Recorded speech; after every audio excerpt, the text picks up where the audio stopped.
Are you getting ready to take the Praxis Elementary Education Content Knowledge Exam, otherwise known as the Praxis 5018?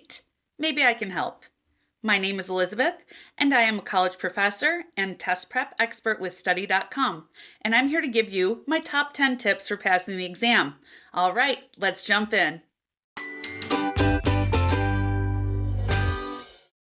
My first tip is to understand the test format.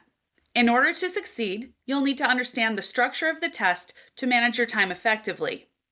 The Praxis 5018 exam includes 140 selected response or multiple choice questions, and you're given 2 hours and 30 minutes to answer all of them.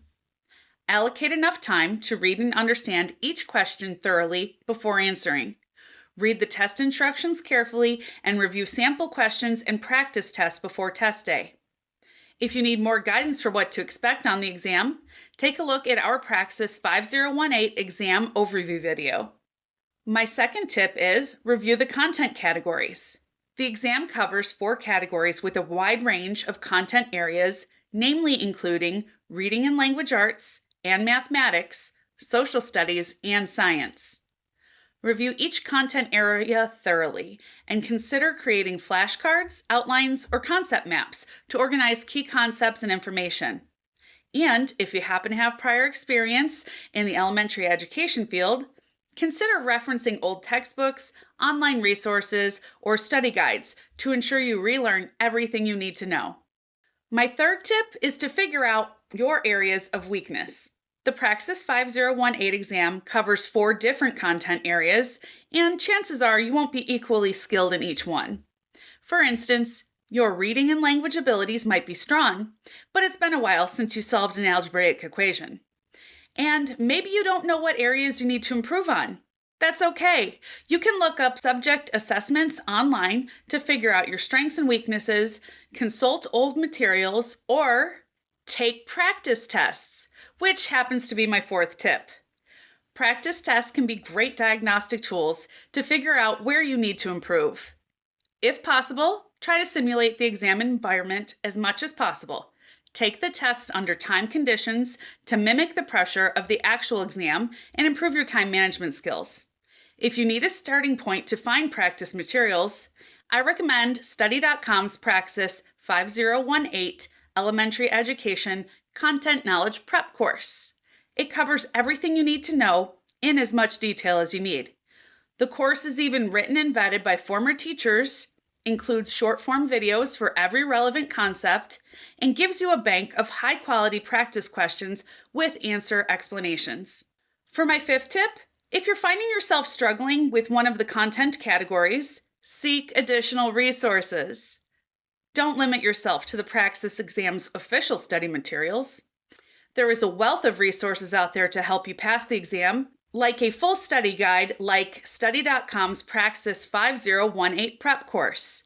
There are also third-party textbooks, tutoring services, and study groups you can look up. Different resources may offer unique perspectives or explanations that resonate with your learning style. Seek out resources that complement the way you learn. For my 6th tip, review standards and curriculum. Reacquaint yourself with relevant national and state educational standards, as well as common elementary education curriculum. For instance, the Praxis 5018 exam draws upon the Common Core state standards for English language arts and mathematics, as well as social studies content standards.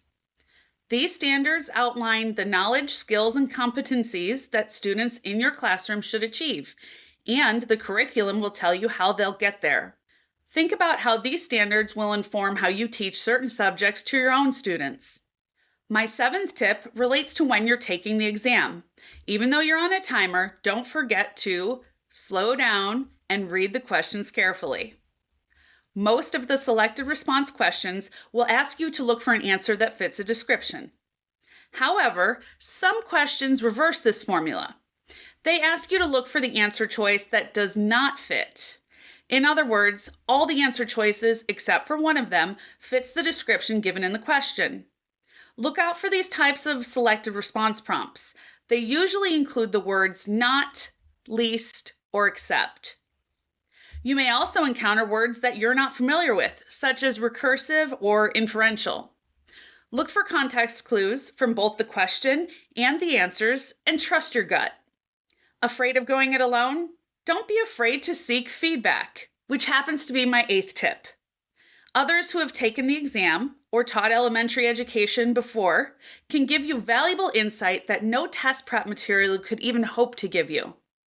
Share your study materials, practice your responses, bounce your teaching reflections from others, and receive constructive feedback on your progress. Find fellow test takers and engage in discussions, workshops, or study groups with them to exchange ideas, share resources, and collaborate on preparation strategies. Of course, there's always my 9th tip, staying organized. You'll need a structured study plan to organize your study materials and manage your preparation time effectively. Break down the content areas into manageable chunks, allocate a specific amount of time to each area, and experiment to find out what workload per day works best for you. Use modern studying techniques like the Pomodoro method, online calendars, and study schedules to map out your sessions and track your progress. Set realistic goals and milestones to keep yourself motivated, maintain a tidy study space, organize your study materials, and minimize distractions. Finally, my 10th tip is to stay calm and confident. You got this! Arrive at the testing center early so you don't need to rush check-in procedures and can familiarize yourself with the testing environment. Take deep breaths, use relaxation strategies like the popular 4-7-8 breathing technique to manage test anxiety and maintain focus before the exam. During the exam, read each question carefully and consider all options before you select your answer. Trust your knowledge, skills, and preparation and your gut as you work through the exam questions. You've worked hard, and you're more than ready to take on the Praxis 5018 exam. That's it. Of course, this isn't an exhaustive list of test prep tips, and different people get ready for exams in different ways. Don't forget about Study.com's Praxis 5018 Elementary Education Content Knowledge Prep course. Not only will you get access to those amazing resources I mentioned earlier, test takers who have used this course also have a 92% pass rate.